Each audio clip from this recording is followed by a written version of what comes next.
Who is De La Fade?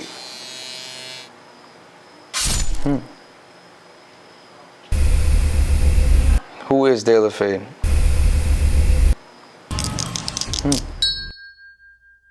Canada, yeah. $20,000 stuffed in my Marys. 400 on that color, and shit scary. Cause when I was backing out them business, nah, y'all ain't hear me. Now the Rolls Royce truck park and stun on any car that parked near me. Check the rollie, homie. I'm from Piscataway, New Jersey. I'm a mix of a couple different things. I'm Trinidadian, Dominican, Portuguese, and Irish. Probably not something that you hear too often. But I like the mix because it's a bunch of tastes in those cultures, you know what I mean? Caribbeans like to party, and so do Spanish. So, I mean, can you show us some ill pieces that's going on? I can. So, when you step into the door, we have some Virgil Off-White. As soon as you step in, I've been cutting hair for about 7 years now. I'm 28 now, and I started around 21. Kind of just experimenting in my basement. I was probably cutting in my basement for about 6 months. And you know, I was really nervous to go to a barber shop, so I kind of went to a barber shop that had just opened at the time. And so I figured if I went to something new, that I could be new with it. I was just afraid to like mess up anyone's hair, that they've been going to a barber shop for so long, and you know, I'm the new guy, and I messed their shit up. I didn't want to be that dude, so that's how that played out. We have Versace couches, custom made. We have another custom-made piece, Jordan table, with all of Jordan's finest moments inside the table. I threw a little Off-White book in there and a Mona Lisa Leonardo book in there, and I added my logo inside the glass right here. Real nice and detailed. There's a bunch of different barber names out there, so I changed it to De La Fade because at the time I really liked doing fades. You know, I'm an artist on the side. I like to draw. I grew up drawing. My dad, he's a graphic designer, so he'd always make me draw. So I always liked that gradient and shading from light to dark. So I really practiced my fades intricately in the beginning of my barber career. So I named myself De La Fade. I was learning all types of fades, low fades, mid fades, high fades, burst fades, anything.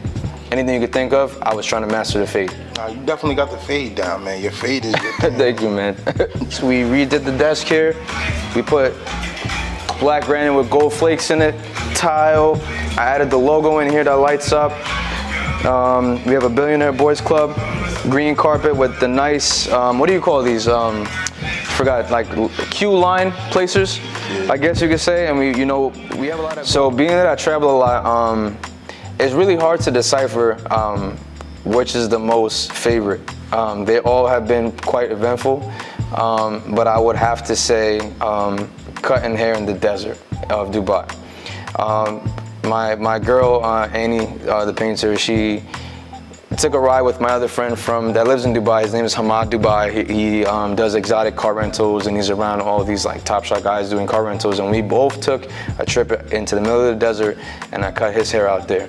And it was about 110 degrees, but we got it done. The concept for this is that Virgil creates very abstract things, and it's abstract in itself. This whole living room area, you would assume the carpet should be on the floor, but it's not, it's on the wall. That's tough. One of the centerpieces of the shop is something that I got from Japan that brought over here. I waited months for this, and we put it in glass because I know a lot of people want to touch this or may not understand what this is, but this is actually a 4-foot cause figure from Japan, and it is the centerpiece of the shop. The vision behind the Fade Mansion, well, to give you like a small bit of backstory, I started in a little studio, man, in my mom's garage, and I try to make it as unique as possible. And I know people, when they wanted to come there, would be like, you know, or their friend would tell them, hey, I go to this guy, and oh, where's he cut at? Oh, it's a garage, man. You know, people would probably think like I'm going into a garage and it's probably gonna be a lawnmower in the corner. Like, you know what I mean? But I really wanted to make it like an actual little shop, and I did just that. And I started with that small vision to be able to create in a small space first and really lay that out small and then work to something big. I based this shop off Scarface's mansion / office. I like the theme of it. I just like the gold, the red, the black, and all those color schemes put together. So I kind of created this space, and it was really hard to find this place because, you know, if I wanted to name it Fade Mansion, I couldn't have it in a small space. I at least had to have it with like the high ceiling effect that we have, the chandeliers, which every mansion has a chandelier of some sort. So I really kind of created Scarface's office / mansion with the culture of sneaker and hypebeast stuff, you know what I mean? You know, we have a giant cause here.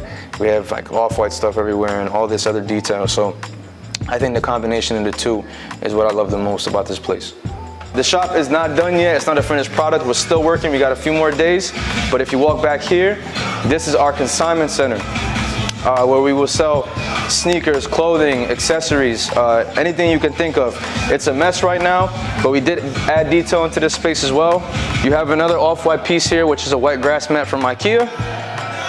And we have our sneaker shelves that I would have to show you, but they light up from the back. We actually custom made these. We got the shelves from IKEA, and we painted these pieces gold, and we dremeled LED lights into the back of it, and it actually goes with the music. So if I grab the controller real quick, we went with something a little untraditional. Usually all the lights on a sneaker shelf will probably shine down on the sneaker, but we wanted to shine up. We wanted to see the sneaker in a different light. So we did it coming up. And we added a PlayStation logo so everyone from the door knows that there will be an entertainment center here. We haven't added our PS5 yet, but we will have a PS5 here as kind of like a secondary waiting area for people to chill, look at sneakers and shop while they wait for their cut. Who is De Fade?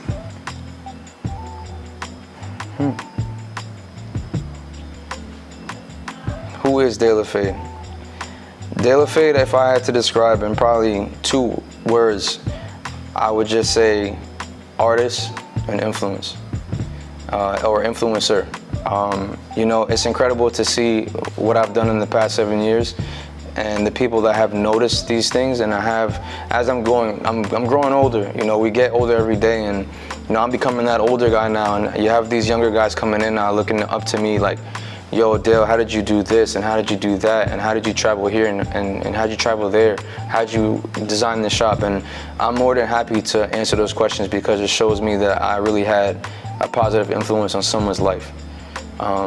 You know, aside from the barbering, just as a person, I try to be that guy that can respond to everybody. I know it's hard at times because, you know, as I, you know, do more things, you know, followers go up, this goes up, more people know you, and there's more messages and questions and answers coming in. But, you know, if I had to answer all those questions in one sitting, which would be now, I would want to tell everyone that keep working every day. Do not stop working. Anything you believe in and anything you want to do, I want you to do it every day of your life at 100%. Because hard work does not go unnoticed for too long. And that's what I want to tell everybody. So that is De Fade.